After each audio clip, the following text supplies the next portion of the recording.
In the history of the college football playoffs, the number 2 team has faced off against the number 1 team 3 times.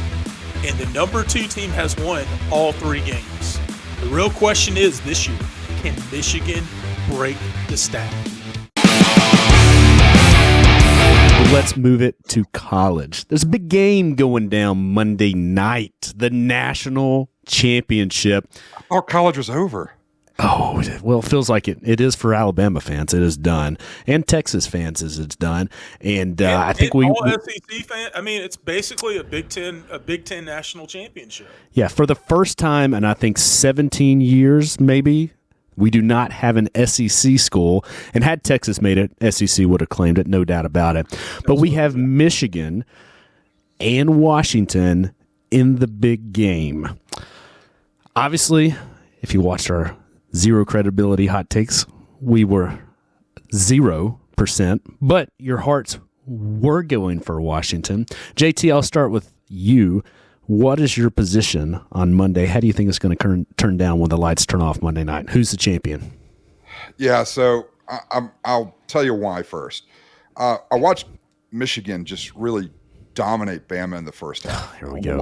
Off the line, but they didn't put up the points, G.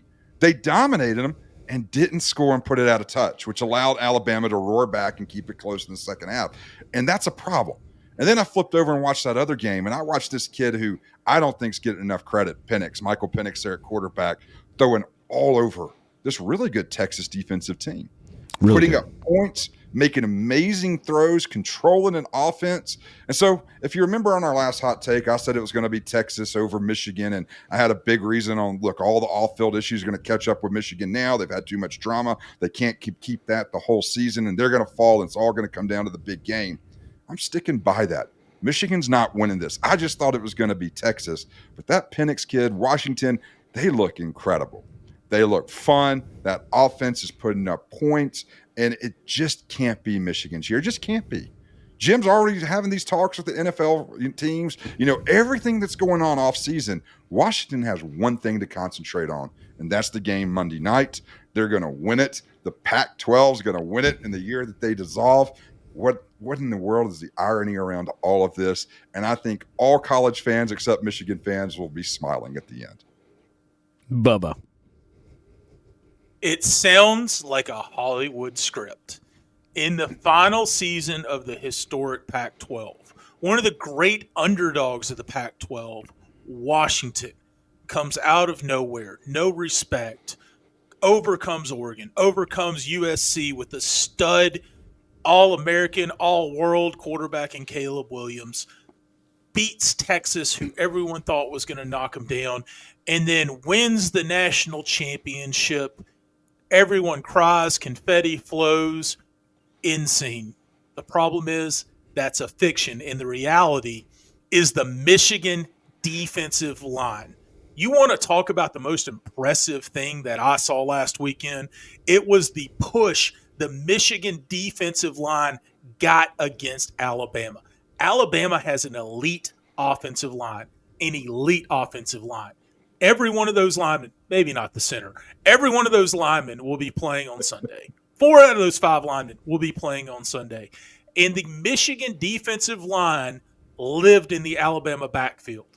Around campus, the best-selling item was an I Sacked Jalen t-shirt because Michigan absolutely demolished him. The Alabama offensive line and elite-level offensive line could do nothing against them all night long. And Washington, who has a worse offensive line, will have no answer for the pressure that Michigan's going to put on the quarterback. Harbaugh is going to be relentless. He's going to blitz from the first snap of the game to the end of the game, and I don't think Washington's going to have an answer for it. The fact of the matter is the Michigan offense doesn't have to be great. J.J. McCarthy is an accurate quarterback. He's a game manager, and more importantly, they can run the ball down the field. 3 yards every down, 3 yards every time. They're going to run it down the field, old school football, control the clock, control the line, and at the end of the day, the maize and yellow, the maize and blue is going to come down. It's going to be Michigan. Michigan is your national champion. Yeah. Okay. Well, here we are, guys. I made an overconfident hot take in picking the Tide, right? But you got to go with your heart. And I still believe in those Bama boys. I'm just trying to figure out what happened in the 30 days between the SEC Championship game and the college football playoff game where they were a completely different team. I went to the SEC Championship game, and I did say this. That was their national title. That was the most up that they were going to get for a game. I feared that they would be a huge letdown going into this college football. That didn't prevent me from making a very confident pick. So, Michigan, you did play a difficult team. And you know what? You performed very well. I agree with Bubba, all except for the fact of Alabama having an elite offensive line. They're anything but elite. Go back into, I think it was the Tennessee game. They had given up 30-plus sacks. From the Tennessee game to the end of the season, I think they gave up maybe 5 to 8 more. So huge improvement. Georgia game really protected Jalen well. I don't know where they were going in the college football playoff. I don't know what that was. They had no offensive game plan. It was a total wreck. All right, so I've gotten it out of the way. Now let's get to the national title game. Michigan, really impressed.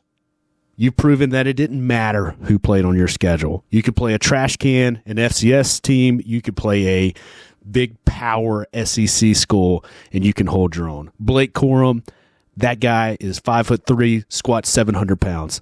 You're not stopping him. But that Washington team, woo, buddy, I did not see that coming from them from Texas. Texas, my pick to win it all. I thought that they were going to put it to Alabama in the national title game. Let me tell you something about that QB. If your name is one letter off from sounding and reading like a male body part, and nobody's talking about that, but they're talking about your performance, you are a phenomenal quarterback. And for that reason alone, Washington wins the national title game. Sorry, Michigan. You had a really good run. You knocked off Bama. That should be your national title right there. You're going to lose Harbaugh after the end of the year, but you're going to get Bill Belichick. Right, that's coming. So look out there. You'll get your title. It's coming. I'm going to Washington for the win.